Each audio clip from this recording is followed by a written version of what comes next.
شيخنا الأحياء منهم والأموات خاصة علي جودي gaji Abdul Hamid gaji مرزوق أهلا وسهلا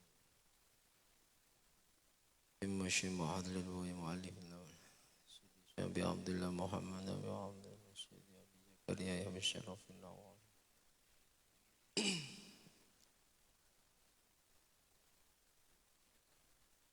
رحمهم الله وأجركم الله. الفاتحة.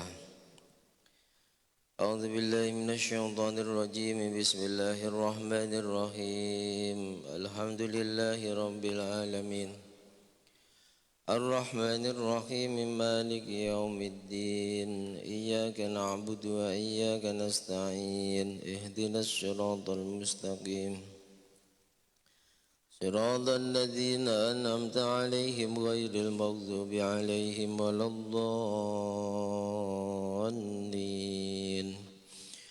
رب اغفر لي ولوالدي وللمؤمنين آمين. الحمد لله وكفى والصلاة والسلام على سيدنا ومولانا محمد المصطفى وعلى آله وأصحابه أهل الصدق والوفاء. سبحانك لا علم لنا إلا ما علمتنا إنك أنت العليم الحكيم. رب اشرح لي صدري ويسر لي أمري واحلل عقدة من لساني يفقه قولي آمين. أما بعد. Yang kami hormati, kami muliakan segenap jajaran pengurus dan Dewan Kemakmuran Masjid Al-Munawwarah Perumahan Anggrek Sari. Yang juga sangat kami hormati, kami muliakan bapak-bapak, ibu-ibu jamaah salat subuh Masjid Al-Munawwarah. Hadirin wal hadirat, muslimin wal muslimat rahimakumullah wa as'adakumullah. Mudah-mudahan kita semua senantiasa dilimpahi ridha, rahmat dan ampunannya Allah, diselamatkan, dimuliakan dan dibahagiakan dunia sampai akhirat kita. Amin amin Allahumma amin. Bersyukur kepada Allah Subhanahu wa taala dengan ucapan alhamdulillahi rabbil alamin. Yang sungguh hanya dengan limpahan rahmat, nikmat, taufik, hidayah serta inayahnya lah di pagi hari ini kembali kita dipertemukan oleh Allah dalam keadaan tetap iman dan Islam kita, dalam keadaan sehat jasmani dan rohani kita, dipertemukan di majlis yang mulia, majlis ilmu setelah sholat fardu berjamaah. Sholawat riding salam semoga senantiasa tercurah limpahkan keharibaan beliau junjungan alam Nabi Agung Muhammad sallallahu alaihi wasallam dengan ucapan doa Allahumma sholli wa sallim ala sayyidina Muhammad wa ala ali sayyidina Muhammad. Bapak Ibu hadirin hadirat jamaah sekalian yang dirahmati Allah, mari kita lanjutkan kajian rutin kita, kajian kitab Al-Adhkar karya beliau Al-Imam Abi Zakaria Yahya bin Sharaf An-Nawawi. Bismillahirrahmanirrahim. Qala al-muallif rahimahullahu ta'ala wa nafa'ana bihi wa bi ulumihi wa bi asrarihi wa bi anwarihi fid darain amin. Warwaina fihi aidan an Juwairiyah ummil mu'minin, dan diriwayatkan juga dari beliau Ummul Mukminin Sayyidah Juwairiyah. Ini nama Sayyidah Juwairiyah ini enggak begitu dikenal, tapi beliau termasuk salah satu dari istri-istrinya Rasulullah. Di antara khususiyah Rasulullah yang tidak boleh dilakukan umatnya, istrinya lebih dari 4. Rasul itu setelah meninggalnya istri pertama ya, setelah meninggalnya istri pertama Sayyidah Khadijah, beliau menikah lagi. Berapa jumlah istri Rasulullah? Ada perbedaan pendapat di antara ulama. Ada yang mengatakan 13. Berapa? Ada yang mengatakan 12. Kalau kita merujuk keterangan yang ada di dalam kitab Maulid Al-Barzanji yang Nasar, di sana diterangkan bahwa istri Rasulullah itu 11, cuma Sayyidah Maryah Qibtiyah ini tidak dimasukkan. Kalau dimasukkan Sayyidah Maryah Qibtiyah maka jumlahnya 12. Semua meninggal setelah Rasulullah meninggal kecuali 2. Satu Sayyidah Khadijah dan yang kedua Sayyidah Maimunah. Semuanya janda. Apa? Janda. Jadi kalau bapak-bapak yang ingin poligami ngikuti sunnah Rasul ya jangan cari yang perawan. Janda, ada yang umurnya lebih dari 50, rata-rata umurnya lebih dari 40. Yang perawan hanya 2. Satu Sayyidah Aisyah binti Abu Bakrin Siddiq dan yang kedua Sayyidah Maryah Qibtiyah. Semuanya tidak punya keturunan kecuali 2. Yang punya keturunan Sayyidah Khadijah binti Khuwailid Al-Kubra, istri pertama. Istri pertama ini juga Rasul menikah dengannya kecuali selisih umur. Rasul 25, Sayyidah Khadijah berapa? 40. Sayyidah Khadijah ini janda 2 kali dan punya anak. Janda mati tapi suaminya mati. Maryah Qibtiyah ini diperselisihkan oleh ulama apakah beliau ini budak atau sudah dimerdekakan Rasulullah. Pandangan ulama-ulama kita Ahlussunnah wal Jamaah, memang awalnya Maryah Qibtiyah ini budak. Budak hadiah dari Raja Mesir yang bernama Raja Muqawqis. Ini sedikit sejarah ya. Jadi Rasulullah ini ketika sudah bismillah mulai mengembangkan dakwah Islam, beliau membuat surat untuk raja-raja yang ada di sekitarnya.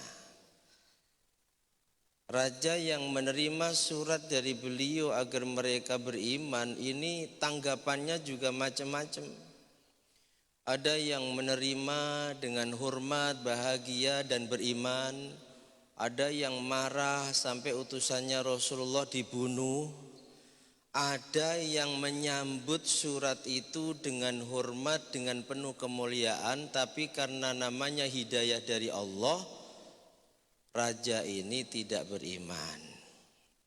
Di antaranya Raja Mesir. Raja Mesir ini ketika menerima surat dari Rasulullah agar dia beriman kepada Allah, dia tidak beriman, tapi surat itu diterima dengan baik. Utusannya Rasulullah juga diterima dengan penuh hormat, tapi dia tidak beriman. Nah, pulang utusan kembali kepada Rasul dikasih banyak hadiah. Kecuali hadiah mungkin kalau zaman sekarang makanan-makanan khas Mesir, kendaraan atau kuda atau onta. Juga dikasih hadiah 3 budak, yang 2 perempuan, ini kakak adik. Satu namanya Maryah Qibtiyah, Kakaknya namanya Sirin, yang satu laki-laki namanya Maburi. Yang Sirin dikasihkan kepada tukang syairnya Rasulullah yang bernama Zaid bin Hasan, yang Maryah Qibtiyah. Ini kalau kita mengikuti pendapat ulama-ulama kita, sebelum dinikah dimerdekakan terlebih dahulu. Jadi statusnya sudah bukan budak lagi. Dari Maryah Qibtiyah inilah lahir Sayyid Ibrahim. Yang sebab kematiannya Sayyid Ibrahim usia kecil meninggal, diolok-olok turun surah Al-Kautsar. Jadi dari 12 istri Rasulullah yang rawan ini dua, satu Sayyidah Aisyah, dua Maryah Qibtiyah. Yang melahirkan atau memberikan keturunan juga dua, Sayyidah Khadijah melahirkan Sayyidah Ummi Kulsum, Sayyidah Zainab, Sayyidah Ruqayyah, Sayyidah Fatimah. Yang laki-laki Sayyid Qasim, Sayyid Abdullah. Satu laki-laki ini dari Maryah Qibtiyah, hadiah dari raja siapa? Muqawqis, raja Mesir, yang ketika disurati Rasulullah agar beriman, dia tidak dapat hidayah tapi menerima surat dan utusan Rasulullah itu dengan penuh hormat dan dikasih hadiah itu Sayyid Ibrahim. Nah, hadis ini diriwayatkan oleh Sayyidah Juwairiyah. Sayyidah Juwairiyah ini awalnya tawanan perang dari kabilah Bani Mustalik, perempuan yang punya leadership luar biasa, yang cerdas, yang punya jiwa kepemimpinan luar biasa, dari kaum Bani Mustalik yang beragama Yahudi. Itu Sayyidah Juwairiyah. Kalau yang dalam riwayat Sayyidah Aisyah juga Sayyidah Hafsah, istri Rasul itu kan ada Juwairiyah. Hafal enggak istri Rasul itu? Hah? Ada Khadijah, ada Maimunah, ada Sofiyah, ada Ummu Habibah. Ummu Habibah ini putrinya Abu Sofyan. Awal Islam langsung dapat hidayah masuk Islam. Bapaknya ini enggak mau Islam, bahkan menjadi musuh Rasulullah. Ummu Habibah ini punya suami namanya Ubaidillah bin Jahsh. Cerita Ubaidillah bin Jahsh ini menunjukkan bahwa hidayah itu memang benar-benar dari Allah. Ubaidillah bin Jahsh itu termasuk orang yang pertama kali menyatakan dirinya masuk Islam dengan istrinya Ummu Habibah. Rasul hijrah kemanapun ikut. Hijrah ke Taif ikut, hijrah ke Habasyah yang pertama ikut, hijrah ke Habasyah yang kedua Allah ambil hidayah itu dari siapa namanya? Ubaidillah bin Jahsh. Padahal hijrah yang kedua ke Habasyah itu bersama istrinya Ummu Habibah binti Abu Sufyan, terpengaruh dengan agama setempat, pindah ke Nasrani, dibujuk rayu sama istrinya tetap gak mau, kekeh dengan agama barunya. Coba bayangkan, padahal hidup berjumpa Rasulullah dan pasti menyaksikan banyak mukjizatnya Rasulullah dan beriman, termasuk orang yang pertama kali beriman. Tapi karena hidayah itu datangnya dari Allah, Ubaidillah bin Jahsh ini keluar dari Islam, memeluk agama yang ada di Habasyah, agama Nasrani. Akhirnya istrinya karena berpegang teguh pada Islam balik ke Mekah dan dinikahi oleh Rasulullah. Jadi Ummu Habibah binti Abi Sufyan ini istri Rasulullah, jandanya Ubaidillah bin Jahsh. Yang muda-muda itu Aisyah, kemudian Maria Qibtiyah tadi, dan Hafsah binti Umar bin Khattab. Nah, sepeninggal Rasul yang dipasrai untuk nyimpan Quran yang waktu itu belum terbukukan itu adalah Sayyidah Hafsah bin Umar. Makanya orang Syiah itu melaknat, sebab orang Syiah punya suudzon Quran yang dipasrahkan Rasul sebelum meninggal kepada Sayyidah Hafsah binti Umar bin Khattab itu sebenarnya jumlahnya bukan hanya 6.000 sekian ayat. Ketika mulai dibukukan, diminta oleh tim penulis, itu tidak diberikan semua versi orang-orang Syiah. Ada yang disembunyikan. Yang disembunyikan diantaranya, kata orang Syiah, Quran itu sebenarnya jumlah ayatnya 17.000. Di sana diterangkan bahwa Jibril itu salah alamat ketika menurunkan wahyu. Sebenarnya wahyu itu harusnya diberikan kepada Sayyidina Ali, bukan kepada Muhammad. Nah, yang itu disimpan sama Hafsah, diberikan ke panitia pembukuan Al-Quran yang akhirnya sempurna di zamannya sahabat Utsman, tapi prosesnya mulai di zamannya sahabat Abu Bakar. Makanya Qurannya disebut Quran Rasm Utsmani. Itu versi orang Syiah, ada yang tidak disampaikan oleh Hafsah. Makanya sahadahnya Syiah yang Rafidah itu melaknat Aisyah, melaknat Hafsah. Hafsah, kemudian siapa? Aisyah itu cemburu beratnya luar biasa kepada Sayyidah Maria Qibtiyah.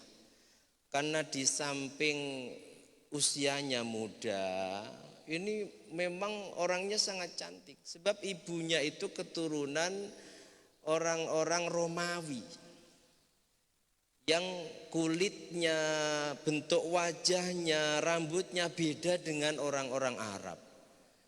Dan Rasul itu terlalu sering berada di tempatnya Maria Qibtiyah dibanding di tempat istri-istri yang lain, sehingga cemburu. Rasul melihat banyak istrinya yang cemburu, sampai dititipkan kepada salah satu sahabat perempuannya yang rumahnya di dekat Masjid Nabawi. Tidak satu rumah. Cemburunya lagi, Maria Qibtiyah punya keturunan. Nah, Juwairiyah ini seorang leadership yang luar biasa, beragama Yahudi. Motivasi Rasul menikahi agar pengikutnya ikut masuk Islam, dan benar setelah Sayyidah Juwairiyah dinikahi oleh Rasulullah, maka pengikut-pengikutnya pun berbondong-bondong masuk Islam. Ini sedikit sejarah. Radhiyallahu an. Kita harus tahu ya sejarah ibu-ibu orang mukmin, ya, jangan sejarah artis saja yang kita tahu. Anna Nabi sallallahu alaihi wasallam, Sayyidah Juwairiyah ini bercerita, Rasulullah sallallahu alaihi wasallam kharaja min indiha bukratan hina shalla subh. Rasul itu keluar dari rumahnya Juwairiyah, lebih tepatnya dari kamarnya Juwairiyah, karena hari itu hari gilirannya Sayyidah Juwairiyah.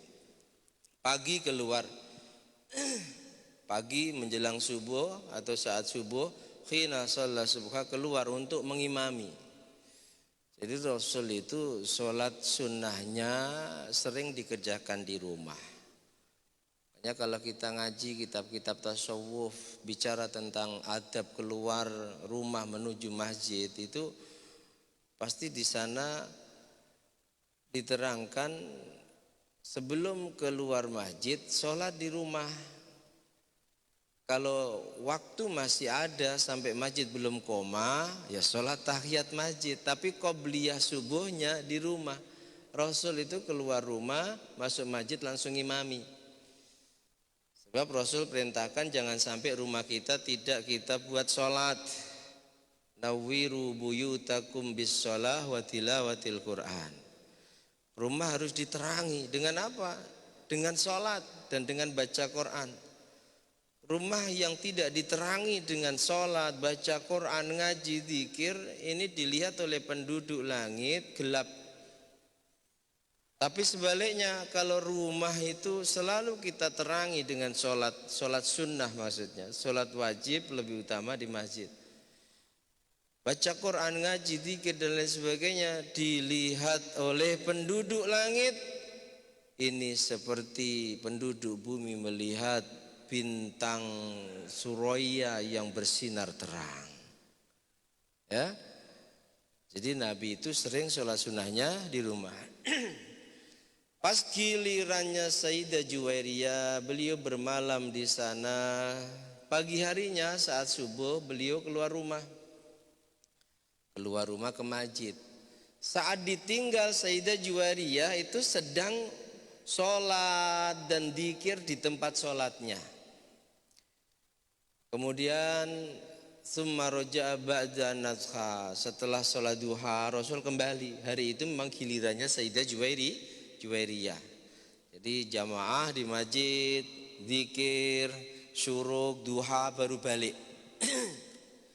Ketika balik ke rumahnya Sayyidah Juwairiyah, hiya jalisatun fiha. Dilihat istrinya itu masih dalam posisi duduk sebagaimana sebelum Rasul tinggalkan ke masjid, masih duduk. Akhirnya Rasul tanya, faqala maziltil yaum alal halatil lati faraktuki alaiha.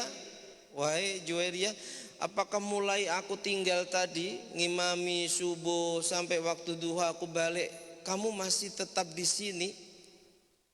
Kami masih tetap dzikir di sini, tidak berpindah? Sayyidah Juwairiyah menjawab, qalat na'am, ya. Sejak engkau tinggalkan aku tadi subuh ya Rasul, aku tetap di sini melanjutkan dzikirku. Faqala Nabi sallallahu alaihi wasallam, lalu Nabi berkata, laqad qultu ba'dak. Wahai Juwairiyah, ketahuilah sungguh setelah aku meninggalkanmu tadi, aku benar-benar mengucapkan arba'a kalimat salasa marrat.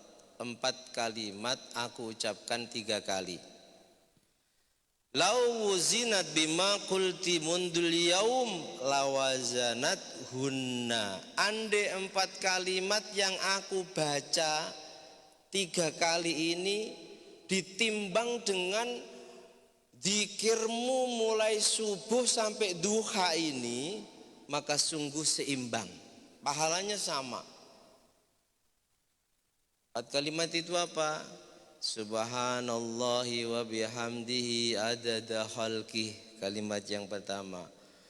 Wa ridha nafsih wa zinata arsyih wa midada kalimati. Jadi Nabi meninggalkan Sayyidah Juwairiyah di tempat sholatnya, itu membaca 4 kalimat ini 3 kali. Dan beliau katakan, ini pahalanya sebanding dengan zikir-zikir yang dibaca Sayyidah Juwairiyah mulai subuh sampai waktu duha. Apa kalimatnya? Subhanallahi wa bihamdihi adada khalqih wa ridha nafsih wa zinata arsyih wa midada kalimati. Itu dahsyatnya. Kalau kita baca mungkin 5 menit masih sisa waktu itu, tapi pahalanya sama dengan zikirnya Sayyidah Juwairiyah mulai subuh sampai waktu duha. Amalkan. Subhanallahi wa bihamdihi adada khalqih wa ridha nafsih wa zinata arsyih wa midada kalimatih. Yang rajin ngikuti YouTube-nya Gus Baha, beliau kalau yang ngaji rutin itu pasti majelisnya ditutup dengan tasbih ini. Perhatikan itu. Subhanallahi wa bihamdihi adada khalqih wa ridha nafsih wa zinata arsyih wa midada kalimatih. Wa fi riwayatin, dalam riwayat yang lain, 4 kalimat itu subhanallahi adada khalqih, subhanallahi ridha nafsih, subhanallahi zinata arsyih, subhanallahi midada kalimati. Kalau riwayat yang pertama subhanallahnya sekali, riwayat yang kedua subhanallahnya diulangi 4 kali. Subhanallah adada khalqih, subhanallah, tapi enggak ada wa bihamdi ya. Riwayat yang kedua subhanallahi adada khalqih, subhanallahi ridha nafsi. Ini yang dibaca Gus Baha ini. Subhanallahi adada khalqih, subhanallahi ridha nafsi, subhanallahi zinata arsyih, subhanallahi midada kalimati. Baca kalimat ini 3 kali, pahalanya sebanding orang yang zikir mulai subuh sampai waktu duha. Warwaina fi kitab Tirmidzi, dan kami riwayatkan di dalam kitab Sunan At-Tirmidzi, walafduhu, lafalnya, redaksi hadisnya, ketika Rasul balik jumpa dengan Sayyidah Juwairiyah masih berada di tempat sholatnya. Lalu Rasul katakan, ala uallimuki kalimatin taqulinaha. Wahai Juwairiyah, maukah aku ajarkan padamu beberapa kalimat yang perlu kamu ucapkan kalimat itu dan pahalanya sama dengan dzikirmu mulai subuh sampai duha. Lalu Rasul ajarkan subhanallahi adada khalqih, subhanallahi adada khalqih, subhanallahi adada khalqih 3 kali. Kemudian subhanallahi ridha nafsih, subhanallahi ridha nafsih, subhanallahi ridha nafsih. Kemudian subhanallahi zinata arsy 3 kali. 3 kali, 3 kali. Setiap kalimatnya 3 kali, 3 kali. Subhanallahi midada kalimati juga 3 kali. Jadi ada 3 riwayat yang diajarkan kepada Sayyidah Juwairiyah bahwa 4 kalimat itu diucapkan 3 kali. Riwayat pertama subhanallahi wa bihamdi adada khalqi wa ridha nafsi wa zinata arsy wa midada kalimati. Riwayat yang kedua subhanallah adada khalqi, subhanallah ridha nafsi, sampai seterusnya. Dan riwayat yang ketiga langsung 3 kali, 3 kali. Subhanallah adada khalqi, subhanallah adada khalqi, subhanallah adada khalqi, subhanallah ridha nafsi, subhanallah ridha nafsi 3 kali, subhanallah zinata arsy 3 kali, subhanallah midada kalimati. Ini keutamaannya sama dengan orang yang zikir mulai subuh sampai waktu duha. Sudah syuruk belum? Berapa menit lagi? Hah? 15 menit lagi. Nah, lanjut. Wa ruwaina fi sahihi Muslim aidan Nabi Hurairah. Kami juga meriwayatkan di dalam Sahih Muslim hadis dari sahabat Abu Hurairah radhiyallahu taala anhu. Qala, Abu Hurairah berkata, qala Rasulullah sallallahu alaihi wasallam. Rasulullah sallallahu alaihi wasallam bersabda, la an aqula subhanallah walhamdulillah wa la ilaha illallah wallahu akbar.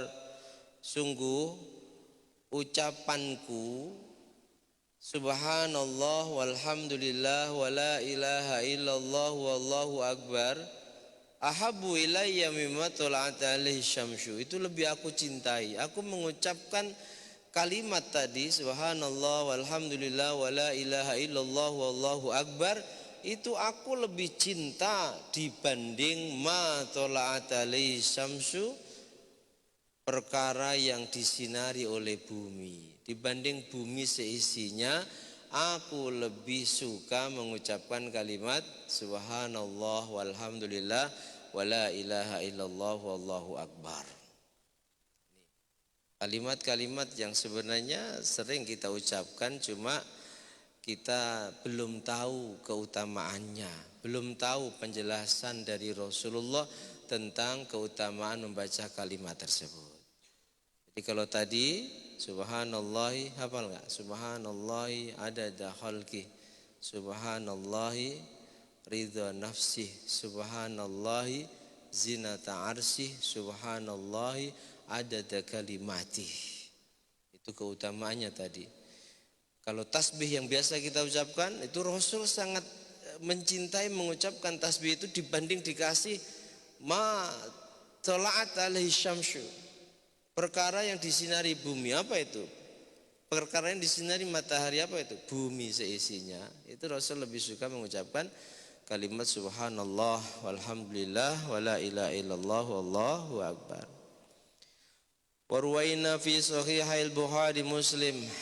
Kami Imam An-Nawawi juga meriwayatkan di dalam kitab Sahih Bukhari dan Muslim sebuah hadis dari sahabat Abi Ayyub Al-Ansari radhiyallahu anin Nabi sallallahu alaihi wasallam, dari Rasulullah sallallahu alaihi wasallam. Qala, Nabi bersabda, man qala la ilaha illallah wahdahu la syarika lah, lahul mulku wa lahul hamdu wa huwa ala kulli syai'in qadir. Kalau kita biasanya ada lahul mulku wa lahul hamdu yuhyi wa yumit. Nah, kalau ini enggak, yuhyi wa yumitnya enggak ada.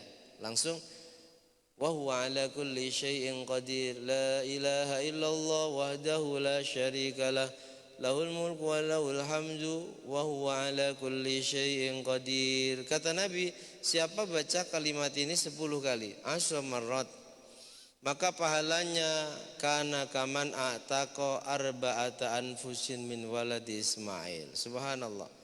Pahalanya sama dengan memerdekakan 4 jiwa dari keturunannya Nabi Ismail. Seperti memerdekakan 4 budak. Baca apa? La ilaha illallah wahdahu la syarikalah, lahul mulku wa lahul hamdu wa huwa ala kulli syai'in qadir. Berapa kali? 10 kali. Amalkan langsung ya. Biar ilmu itu tidak nuntut nanti kepada Allah, nuntut fulan itu tahu saya tapi dia enggak ngamalkan. Makanya agar kita tergolong orang yang ngamalkan ilmu, dapat ilmu-ilmu seperti ini, meskipun sekali seumur hidup kita amalkan. Agar ilmu yang kita dapatkan, kita pahami ini tidak mengadu kepada Allah bahwa dia tidak kita amalkan. La ilaha illallah wahdahu la syarikalah, lahul mulku wa lahul hamdu wa huwa ala, kalau redaksi aslinya ya, wa huwa ala kulli syai'in qadir 10 kali. Terkadang ulama kita menambahkan yuhyi wa yumit. Terkadang dalam istighfar ba'da shalah, istighfar ba'da shalah ini jujur kalau kita lihat redaksi hadisnya, astaghfirullah, astaghfirullah, astaghfirullah. Tapi ulama kita ada menambahkan alladzi la ilaha illa huwal hayyul qayyum wa atubu ilaih. Ada yang menambahkan li wali walidayya wali as, dan tambahan-tambahan yang lainnya. Bagaimana hukumnya? Sementara Rasulullah mengajarkan astaghfirullah, astaghfirullah, astaghfirullah. Ini kalau kelompok sebelah bid'ah itu. Ngapain nambah-nambah, orang Rasulullah mengajarkan astaghfirullah. Tapi kalau ulama kita tidak, dalil bukan hanya itu saja. Ada dalil kelak di hari kiamat orang-orang yang suka muji Allah itu dikelompokkan di tempat khusus, lalu Allah berseru ainal hammaduna lillah. Ada seruan memanggil mereka, di mana orang-orang yang suka muji Allah. Nah, kita menambahkan alladzi la ilaha illa huwal hayyul qayyum wa atubu ilaih. Itu dalam rangka kita muji Allah. Paham? Kita tambahkan yuhyi wa yumit dalam rangka kita muji Allah bahwa Allah itu zat yang maha menghidupkan dan zat yang maha memati. Orang yang suka muji Allah ini kelak di hari kiamat ada seruan khusus Ainal hammaduna lillah. Mana orang yang suka muji Allah? Setelah mereka berdiri, mereka berkumpul, mereka diberi keistimewaan oleh Allah dibanding orang-orang yang tidak suka muji Allah. Itu jawabannya. Karena terkadang kawan-kawan ustadz ketika mana dalilnya yang Rasul ajarkan istighfar setelah sholat itu alladzi la ilaha, enggak ada. Karena zikir setelah sholatnya Rasul ketika istighfar hanya Astaghfirullah, Astaghfirullah, Astaghfirullah. Ulama kita menambahkan itu pakai dalil lain. Tambahannya itu kan alladzi la ilaha illa huwal hayyul qayyum wa atubu ilaih. Itu adalah pujian kita pada Allah. Pujian kita kepada Allah. Dan kelak sebuah hadis Nabi katakan orang yang pertama kali masuk surga dari sekian calon penghuni surga itu mereka yang suka memuji Allah. Bisa dipaham ya? Nah, jadi seperti ini. Kalau redaksi hadisnya la ilaha illallah wahdahu la syarikalah lahul mulku wa lahul hamdu wa huwa ala kulli syai'in qadir. Pahalanya ketika dibaca 10 kali seperti memerdekakan 4 budak. Kita pun itikaf juga demikian. Makanya masuk masjid niatlah itikaf. Karena Nabi katakan dalam kitab Muraqil Ubudiyah karya beliau Syekh Nawawi syarah kitab Bidayatul Hidayah itu dituliskan sebuah riwayat. Orang iktikaf selama waktu yang cukup untuk memerah susu kambing maka pahalanya sama dengan memerdekakan budak. Kurang lebih 15 menit. Kita itikaf 15 menit. Per 15 menit dapat pahala seperti merdekakan 1 budak. Kalau 1 jam tinggal mengalihkan. Maka sungguh sangat rugi kalau sudah duduk mulai jam 4 tadi sampai syuruk ternyata belum niat itikaf. Gak dapat pahala itu. Pahala sholat iya dapat. Pahala zikir iya dapat. Tapi pahala itikaf yang sebenarnya modalnya hanya niat nawaitul itikafa fi hadzal masjid, saya niat itikaf di masjid ini tidak didapatkan. Rugi tidak? Rugi ya, rugi. Makanya masuk masjid langsung itikaf. Kita tambahkan satu hadis. Ruwaina fi sahihaihima, kami juga meriwayatkan, Imam Nawawi meriwayatkan hadis dari Sahih Bukhari dan Muslim. An Abi Hurairah, dari sahabat Abi Hurairah radhiyallahu taala anna Rasulullah sallallahu alaihi wasallam qaal, sungguh Rasulullah sallallahu alaihi wasallam telah bersabda, man qala, siapa yang mengucapkan la ilaha illallah wahdahu la syarikalah lahul mulku wa lahul hamdu wa huwa ala kulli syai'in qadir. Berapa kali dia ucapkan? Fi yaumin mi'ata marrah, satu harinya 100 kali. Apa pahala yang dijanjikan? Kanat lahu idla asyri qab, pahalanya sama dengan memerdekakan 10 budak. Wa kutibat lahu mi'atu hasanah, ditulis baginya seperti melakukan 100 kebaikan. Wa mukhiyat anu mi'atu sayyi'ah, Masya Allah, dilebur, dihapus baginya darinya 100 keburukan. Wa kanat lahu hizzam minasyaitan, dan ucapannya itu bisa menjadi penjaga untuknya, baginya dari gangguannya setan yauma dzalik hatta yumsi, di hari itu sampai sore dijaga oleh Allah dari godaannya setan. Walam ya'ti ahadun bi afdhala mimma ja'a bi illa rajulin amila aktsara minhu, dan pahalanya tidak dikalahkan oleh siapapun yang melakukan kebaikan kecuali kalau ada orang yang melakukan kebaikan lebih dari itu, membacanya lebih dari 100 kali. Baca apa?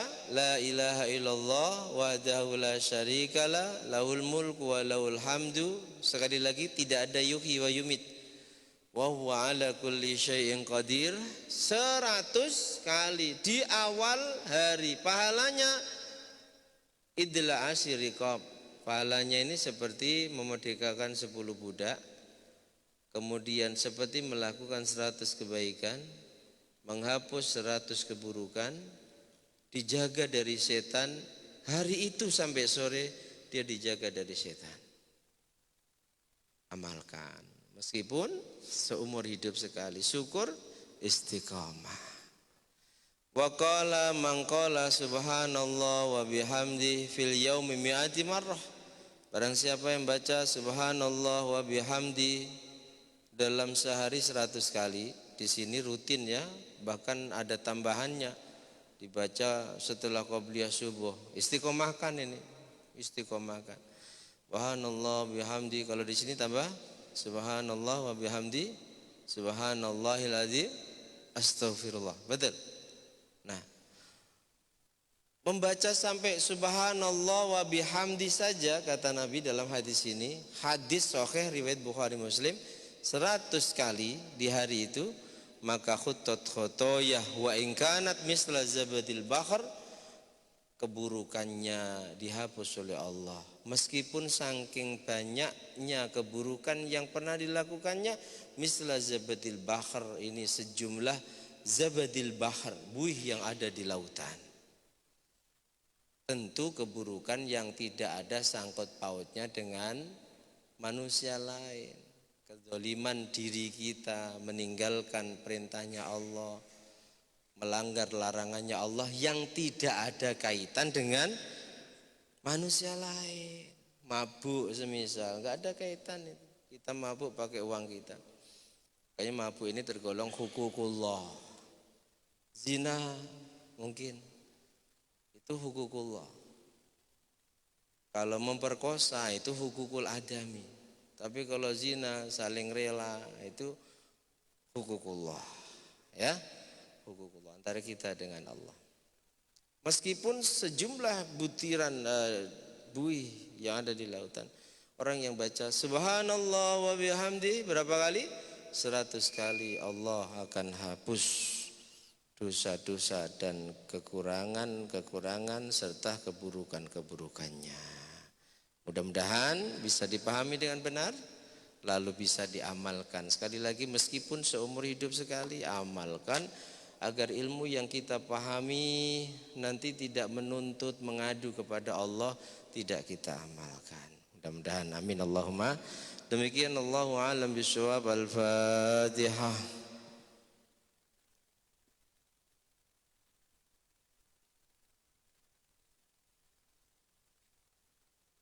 Langsung doa ya, ini jam kerja. Bismillahirrahmanirrahim. Alhamdulillahirabbil alamin. Allahumma shalli wa sallim ala sayyidina Muhammad wa alihi. Ij'al jam'ana hadza ya Allah jam'an marhumah wa ja'al tafarruqana min ba'dihi tafarruqan ma'sumah.